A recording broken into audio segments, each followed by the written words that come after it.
چیمہ صاحب یہ بات آپ نے جو بیان فرمائی بنیادی تو یہی ہے، یہ دانشکدہ ہے، درسگاہ ہے، یہاں یہی بات اصل میں تو ہونی چاہیے نا کہ اساتذہ یہ سمجھیں کہ یہ نونہال یہ چھوٹی پود جو ہمارے حوالے کی گئی یہ امانت ہے،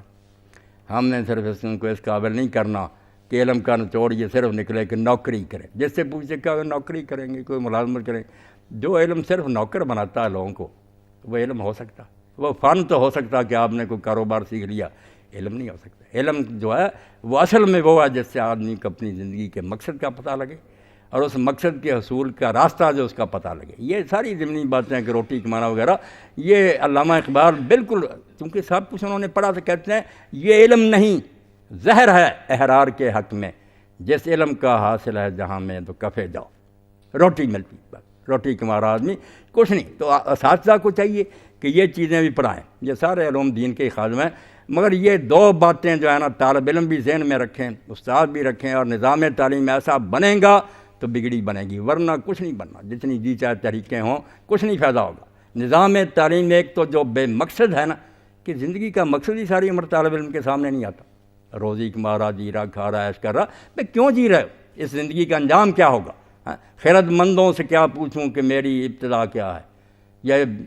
پھنسے ہوئے بیالوجی میں کہ کس کیڑے سے پیدا ہوا، فضول بحث، کوئی ثبوت بھی نہیں۔ خیرت مندوں سے کیا پوچھوں کہ میری ابتدا کیا ہے،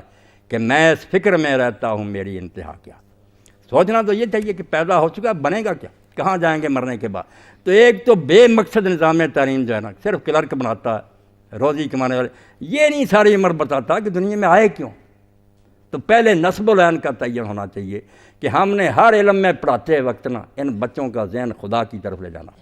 زولوجی پڑھائیں، باٹنی پڑھائیں، ہر چیز میں دکھائیں کہ اللہ کی حکمت اور رحمت نظر آ رہی، کیسے قانون کام کر رہا، اور ہر چیز میں تمہاری بہتری کا خیال رکھو، وہ رحمان ہے، رب ہے۔ اور روم اگر اس طرح پڑھائے جائیں تو آپ یقین جانیں کلاس روم جو ہے وہ درس کی جگہ ہوگی، آپ قرآن حدیث ہی پڑھا رہے ہوں گے۔ کہ علم پڑھائیں، اس علم کو یہ رنگ دے کہ علم میں نظر آتا ہے کہ کوئی قوانین ہیں، اور قوانین ہماری ضروریات سے متعلق ہیں، ہمارے نفع کے لیے بنے، ہر چیز میں ربوبیت اور رحمت نظر آ رہی ہیں۔ اگر بچوں کے ذہن میں دہریت کی بجائے یہ جو ہے کہ غیر جانبداری رہتے ہیں، سرے سے اللہ کا نام ہی نہیں کبھی آتا، وہ بچے کیسے سمجھیں گے کہ ہمارا علم جو ہے میں خدا۔ تو ایک تو نصب العین کا تعین، اور دوسرا تربیت،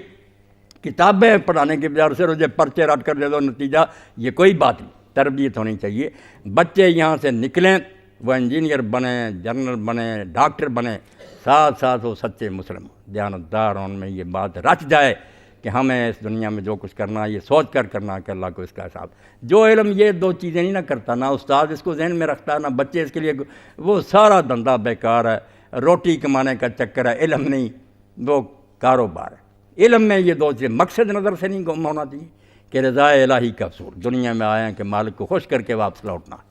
اور دوسرا کہ اس کے لیے طریقہ کیا ہے، وہ طریقہ وہی جس کے میں نے نشاندہی کر دی کہ ڈاکٹر صاحب نے فرمایا اللہ کے آخری رسول کا اسوہ، اس کے علاوہ اب دنیا میں کوئی طریقہ، آنکھ بے تینمی گرد صبر، اب اللہ کی طرف کوئی راستہ نہیں جاتا، سب سیدھ ہو چکے ہیں، نہ موسیٰ کا نہ عیسیٰ کا علیہ السلام، اب ایک ہی راستہ ہے، اور وہ محمد عربی صلی اللہ علیہ وسلم کا۔ یہ دو چیزیں علم پڑھاتے پڑھاتے طریقہ ہونا چاہیے، جیسے یوسف علیہ السلام بتانی تعبیر تھی،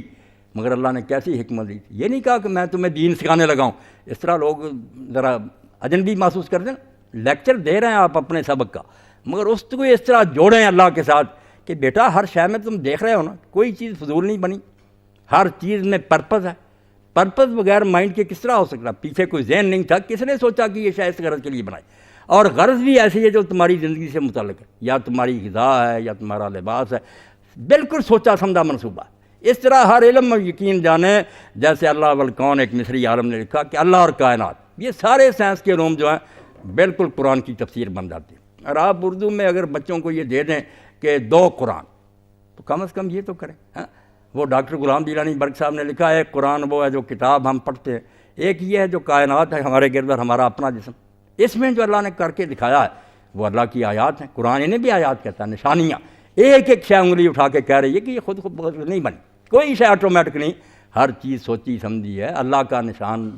بتا رہی ہے۔ تو اگر علم اس طرح سے پڑھائے جائیں کہ بچوں کے سامنے زندگی کا مقصد جو اس کو اوجھل نہ ہونے دیا جائے، اور ساتھ تربیت کا خیال رکھا جائے، وقت کی پابندی ہو، بچے جھوٹ نہ بولیں، استاد کے ساتھ جو ہے نا احترام سے پیش آئیں، کوئی نقل نہ کرے،